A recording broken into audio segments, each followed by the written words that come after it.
এটাকে আমি খুলে নেব। খুলে নিলাম। এটা দেখুন, এটা একটু কেরোসিনে ভিজিয়ে নিলে পরে আরও ভালো হয়। তো যাই হোক, আমি পাইপটাকে এখান থেকে বের করে দিই, তাহলে আমার এটা কাজ করতে সুবিধা হবে। এই দেখুন, আমি কিন্তু খুলে নিয়েছি। এই যে স্প্রিংয়ের মতো এই দুটোকে আবার লাগানো যাবে। চাইলে আপনারা এটা নতুনও আনতে পারেন, এর বেশি দাম না। এর দুটো 10 টাকা নেয়, কারণ পুরনো হয়ে গেলে ওটা ফেলে দিতে হবে। এবারে আমি এই পাইপটাকে খুলে নেব। এই পাইপটা খুলতে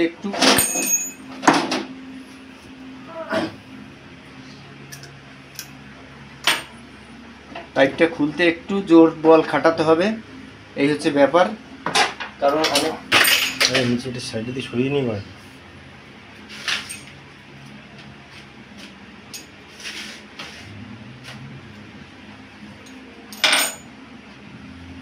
একটু জোর বল খাটাতে হবে। আর একটা কাপড় দিলে ভালো হতো ধরার।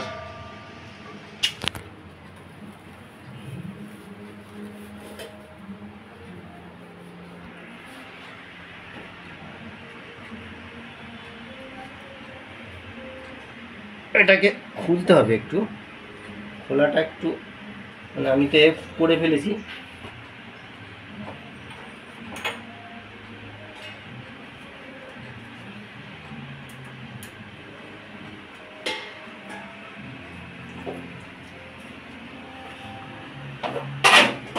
দেখুন, খুলতে গেলে ফাটিয়েও ফেলতে পারেন, কারণ পুরানো যেহেতু এটা তো আর কাজে লাগবে না, তাই ফাটিয়ে ফেললাম আমি,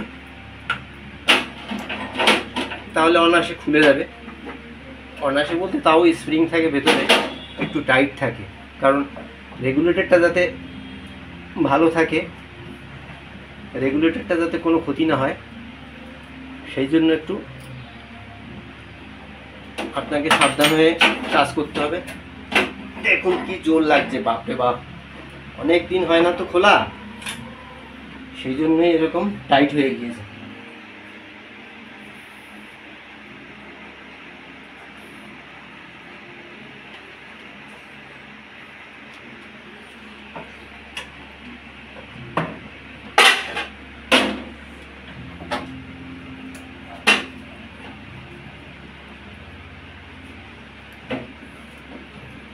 স্প্রিং থাকে, স্প্রিংয়ের জন্য মানে খুব আঁকড়ে ধরে ওখানে, তো স্প্রিংটা যাতে বেরিয়ে যায়, ওটা আমার শব্দ ঘুরিয়ে ঘুরিয়ে খুলে ফেলতে হবে। একটা গামছা নিয়ে আসো, গামছা নিয়ে আসো।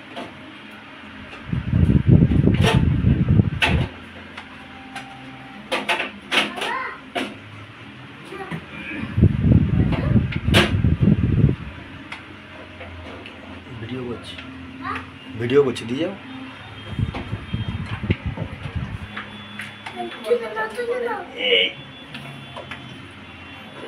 কি হলো, নিচে ফেলছিস কেন?